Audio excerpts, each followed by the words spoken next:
Hello everyone. आज इस video में बात करने वाले हैं हम इनवर्स फोरियर ट्रांसफॉर्म के एक और क्वेश्चन के बारे में। दो क्वेश्चन हमने लिए हैं again. X of omega is equals to 4 delta omega plus 3 plus delta omega plus 4 delta omega minus 3। Second question क्या है? X of omega is equals to 4 U of omega plus 2 minus 4 U omega minus 2। तो पहले वाला करना शुरू करते हैं। तो इनके फॉर्मूले बस याद रखने और ज़्यादा कुछ इसमें करना है नहीं। ठीक है, एक बार फॉर्मूले और प्रॉपर्टीज याद है फिर बहुत ज़्यादा आसान है इनको करना। यहाँ पे देख रहे होगे तुम, डेल ओमेगा प्लस 3 है, डेल ओमेगा माइनस 3 है। ठीक है, तो ये बताओ डेल्टा ये होता है किसका इन्वर्स होता है? ऐसा सोचो, उल्टा डेल्टा टी का वन होता था। ठीक है, डेल्टा टी का वन होता था। अगर मैं इस पे लगाता हूँ ड्युअलिटी प्रॉपर्टी तो हमें डेल ओमेगा मिल जाएगा। ठीक है, डेल्टा टी का जो फोरियर ट्रांसफॉर्म होता था वो होता था वन। ठीक है, डुअलिटी प्रॉपर्टी लगाओ, वन आ जाएगा इधर वन। फिर ये क्या हो जाएगा, इसका फोरियर ट्रांसफॉर्म क्या हो जाएगा, 2 पाई डेल ऑफ टी को किससे रिप्लेस करते थे, माइनस ओमेगा से। और हमें पता है डेल माइनस ओमेगा किसके इक्वल होता है, डेल ओमेगा के। तो इसको मैं केवल डेल ओमेगा लिख लेता हूँ। ठीक है, तो हमें यहाँ से वन का मिल चुका है 2 पाई डेल ओमेगा। ठीक है, फिलहाल हमें पहले चाहिए डेल ओमेगा की, तो मैं क्या करता हूँ, दोनों तरफ 2 पाई से डिवाइड कर लेता हूँ सबसे पहले। ठीक है, बाय लिनियरिटी प्रॉपर्टी हम नंबर किसी नंबर से मल्टीप्लाई या डिवाइड कर सकते हैं। तो ये हो जाएगा 1/2 पाई का जो फोरियर ट्रांसफॉर्म है किसके इक्वल आ जाएगा, डेल ओमेगा के।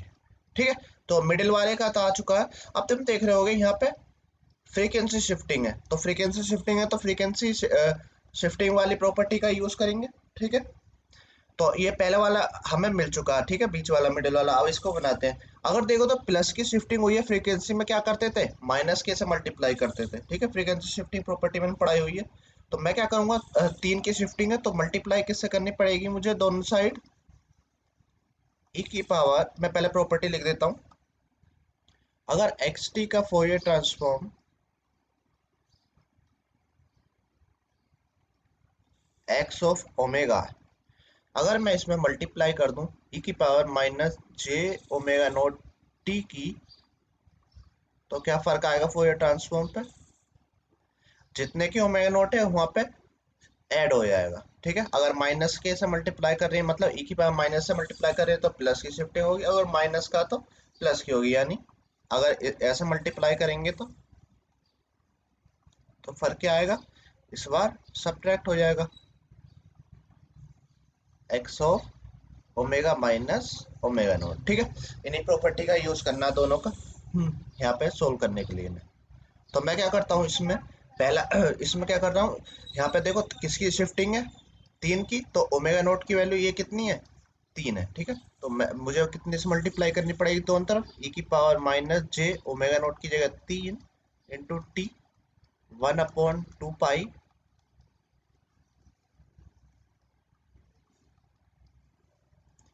तो यहाँ पे जब माइनस वाले से मल्टीप्लाई कर रहा हूँ तो कितने के प्लस का ऐड होगा इधर। ठीक है, तो डेल ओमेगा प्लस 3 हो जाएगा ये। ठीक है, लेकिन अब तुम देखो यहाँ पे डेल ओमेगा प्लस 3 तो मिल गया, अभी मुझे 4 भी चाहिए। तो मैं क्या करूंगा, 4 का भी मल्टीप्लाई कर लूंगा लीनियरिटी प्रॉपर्टी से। कहने का मतलब है जो टर्म है ये वैसे ही बनाने की कोशिश करनी है। ठीक है, फिर बाद में सबको ऐड कर देंगे।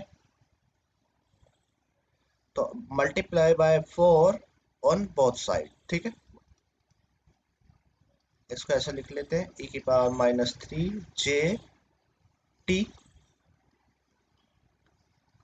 का फोरियर ट्रांसफॉर्म, 4 की मल्टीप्लाई इधर की, जो 4 डेल ओमेगा प्लस 3 का इनवर्स अगर कहें तो ये होगा। ठीक है, इसको थोड़ा सिंप्लीफाई कर सकते हैं, 2 से इसको कर दो डिवाइड, तो 2/पाई ई की पावर माइनस जे 3 टी का फोरियर ट्रांसफॉर्म किसके इक्वल होता है, 4 डेल्टा ओमेगा प्लस 3। ठीक है, तो हमें दो चीजें मिल चुकी है अभी तक, एक और चाहिए। ठीक है, एक तो ये मिल चुकी है जो मिडिल वाला था, डेल ओमेगा की जगह मैं क्या लिख लूंगा जब इन्वर्स निकालूंगा, 1/2 पाई। ऐसे 4 डेल ओमेगा प्लस 3 की तरह क्या लिख लूंगा, 2/पाई ई की पावर माइनस जे ओमेगा नोट टी। ठीक है, अगेन इसी में मैं क्या करता हूँ, इस बार प्लस के ई की पावर जे 3t से मल्टीप्लाई कर देता हूँ, ठीक है। देखो क्या आएगा फिर चेंज। तो मैं क्या करता हूँ, हमें पता है 1/2 पाई का जो फोरियर ट्रांसफॉर्म है किसके इक्वल है, डेल्टा ओमेगा के, ठीक है। अब मुझे क्या चाहिए, प्लस वाले से मल्टीप्लाई करूंगा माइनस वाला बनेगा, तो ताकि कि मेरा क्या बन जाए, ओमेगा-3 बन जाए, ठीक है। तो यानी ओमेगा नोट की वैल्यू अगेन 3 रखनी है मुझे। तो ई की पावर जे ओमेगा नोट की जगह 3 रखूंगा मैं, टी 1/2 पाई। तो ये कितना हो जाएगा, इधर -3 से शिफ्टिंग हो जाएगी, ठीक है। अगेन सेम चीज, यहाँ पे भी शायद कोई कांस्टेंट है, बाइलिनियरिटी प्रॉपर्टी, इस यहाँ पे 4 चाहिए तो मैं दोनों तरफ 4 की मल्टीप्लाई कर लेता हूँ, ताकि ताकि राइट साइड में मेरा 4 डेल ओमेगा-3 बन जाए, ठीक है। तो इधर भी मल्टीप्लाई की मैंने, 1/2 पाई ई की पावर जे 3t, इसका फोरियर ट्रांसफॉर्म किसके इक्वल है, 4 डेल्टा ओमेगा-3। तो इसको 2 से ऊपर कैंसिल कर दिया, कितना बचा, 2/पाई ई की पावर J3t FT और डेल्टा ओमेगा-3। अब ये तीनों जो आए इन्हें क्या कर देना है मुझे, ऐड कर देना, ठीक है। यहाँ तक बात समझ आई, ठीक है। अब देखो किसका पूछा गया था हमसे, तो तीनों चीजें हमारे पास आ चुकी हैं। डेल्टा ओमेगा की जगह क्या लिख लूंगा, 1/2 पाई, 4 डेल्टा ओमेगा+3 की जगह क्या लिख लूंगा, 2/पाई की पावर -J3t। 4 डेल्टा ओमेगा-3 की जगह क्या लिख लूंगा मैं, 2/पाई की पावर J3t, ठीक है। तो now we will take inverse. हमारा जो एक्स ऑफ ओमेगा था वो क्या गिवन था, पेन का कलर चेंज कर लेते हैं। एक्स ऑफ ओमेगा था वो कितना गिवन था, 4 डेल्टा ओमेगा+3, 4 डेल्टा ओमेगा+3 प्लस, क्वेश्चन उतार दिया मैंने। जब दोनों तरफ फोरियर इनवर्स लेंगे, taking inverse Fourier transform on both sides,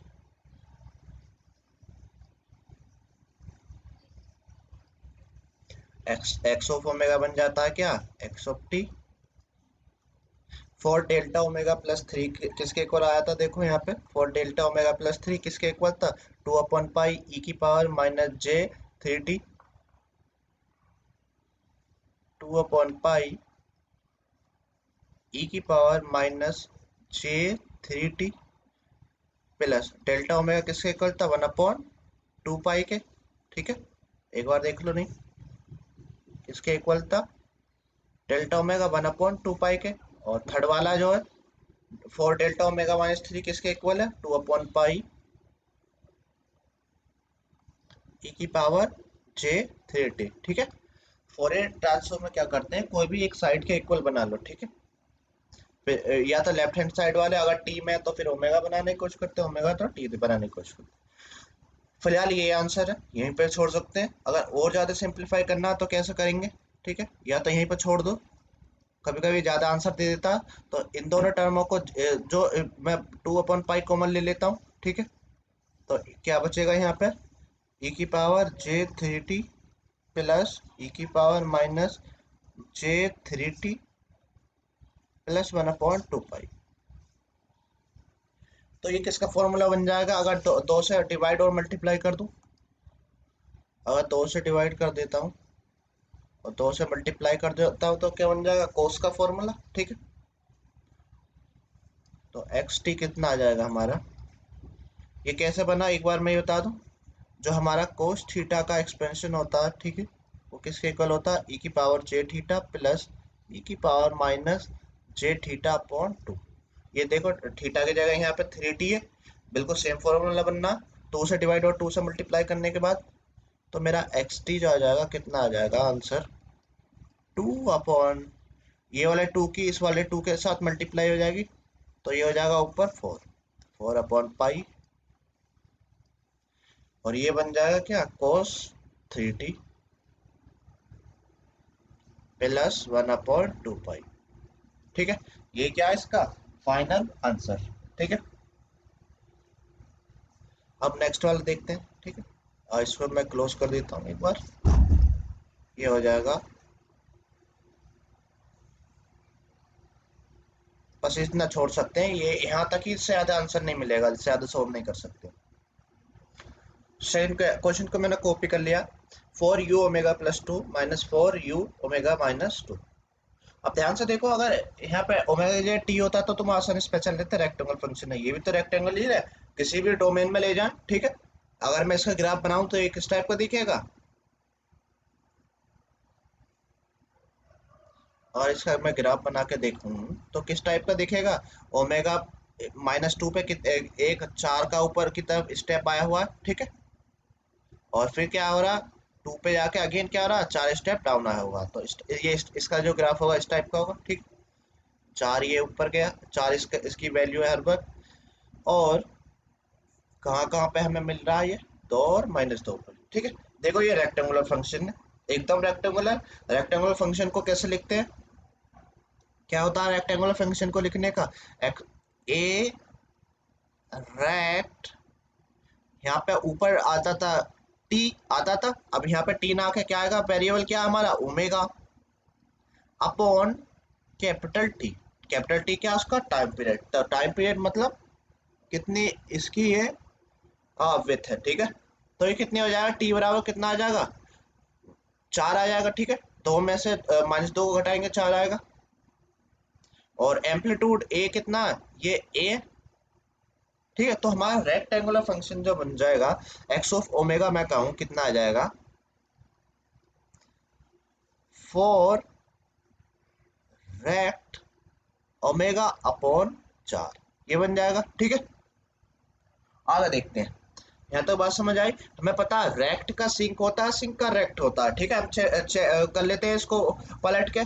तो हमें पता है ये तो ओमेगा टर्म में, हमें हमने जो पढ़ा था वहाँ पे इसका फॉर्मूला पढ़ा था किसके टर्म में, टाइम के में। ठीक है, बस यहाँ पे ये मिल गया, उसके बाद हम ड्यूअलिटी प्रॉपर्टी से इसको बना लेंगे। हमें पता है ए रेक्ट टी अपॉन टी का जो फोरियर ट्रांसफॉर्म होता है किसके इक्वल होता था, A T sinc omega T upon 2।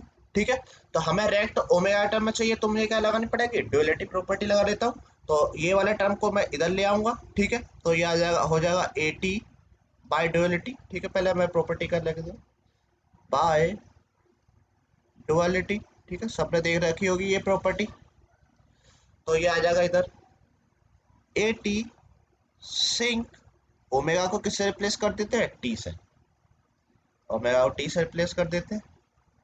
और जब इधर इधर क्या चेंज आता है, 2 पाई से मल्टीप्लाई हो जाती है, और टी को किससे रिप्लेस करते हैं, -ओमेगा से। तो 2 पाई से तो मल्टीप्लाई होती है, और क्या करते हैं, टी को किससे रिप्लेस कर देते हैं, -ओमेगा से। ये होता है इसका फूरियर ट्रांसफॉर्म। और हमें पता है, हमें क्या पता है, रेक्टेंगुलर फंक्शन कैसा है, इवन फंक्शन है, ये कैसा इवन फंक्शन। तो -ओमेगा भी क्या रहने वाला, +ओमेगा ही। ठीक है, ये इवन है, तो मैं यहाँ पे चेंज कर देता हूँ एक बार, ओमेगा अपॉन टी लिख देता हूँ। ठीक है, ये फॉर्मूला मैंने बताया हुआ पहले। ठीक है, तो हमें क्या क्या गिवन है, हमें राइट हैंड साइड गिवन है इसकी। ठीक है, क्या गिवन है, राइट हैंड साइड।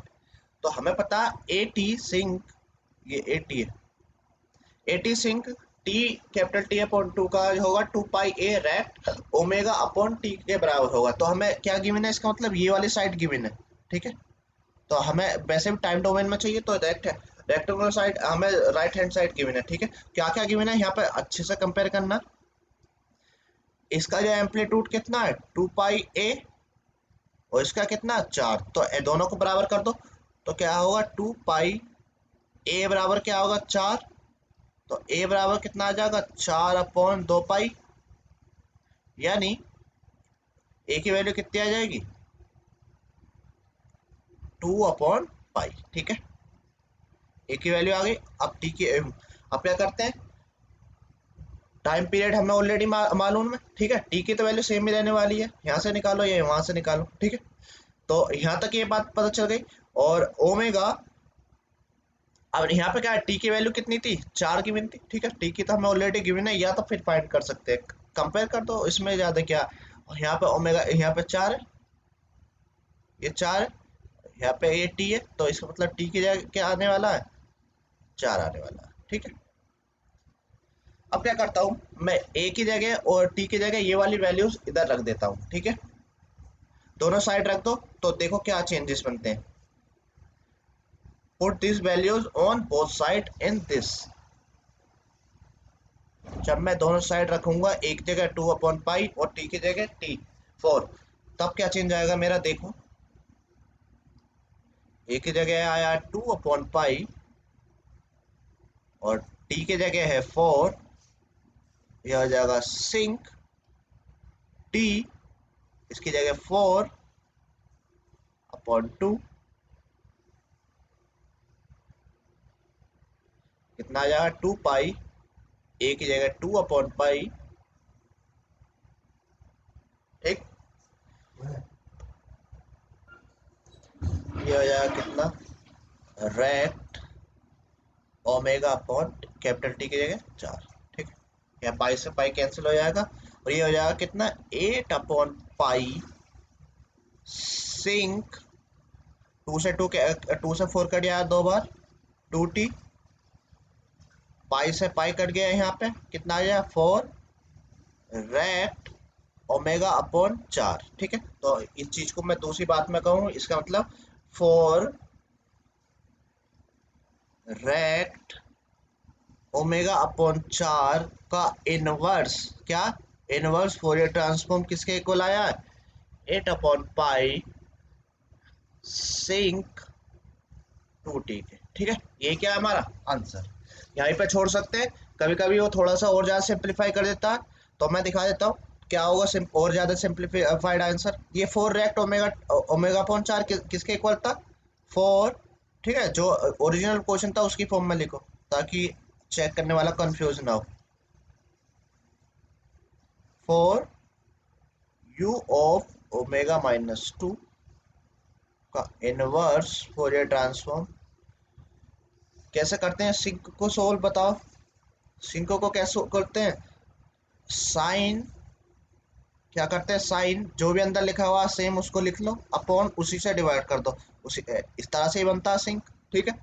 तो 4u(-2) माइनस 4u(-2) का इनवर्स फोरियर ट्रांसफॉर्म किसके इक्वल आ जाएगा, 2 से कट जाएगा कितने बार, 4 बार, तो 4 साइन 2t, नीचे क्या बचेगा, पाई टी, ठीक है, ये क्या इसका आंसर है। दोनों आंसर पॉसिबल है, ठीक है, जहाँ पे यहीं पे छोड़ सकते हैं इसको, ठीक है, यहीं पे छोड़ सकते हैं, अगर ऑप्शन बेस्ड है तो शायद मिल जाए हमें सेकंड वाला आंसर देखने को, ठीक है। मैं दोनों आंसर हमेशा निकाल के दिखाता हूँ, ताकि दोनों पॉसिबिलिटी दिक्कत ना हो, कोई दोनों तरीके से सोच सकता है, ठीक है। आई होप आप लोगों को समझ आया होगा। इस वीडियो में इतना ही, नेक्स्ट वीडियो में अभी और क्वेश्चनों के बारे में बात करने वाले हैं, ठीक है, ऐसे अच्छे अच्छे क्वेश्चन मैं लेकर आऊँगा, ठीक है। फिलहाल इस वीडियो में इतना ही, और थैंक यू, मिलते हैं नेक्स्ट वीडियो में नेक्स्ट प्रॉब्लम के साथ।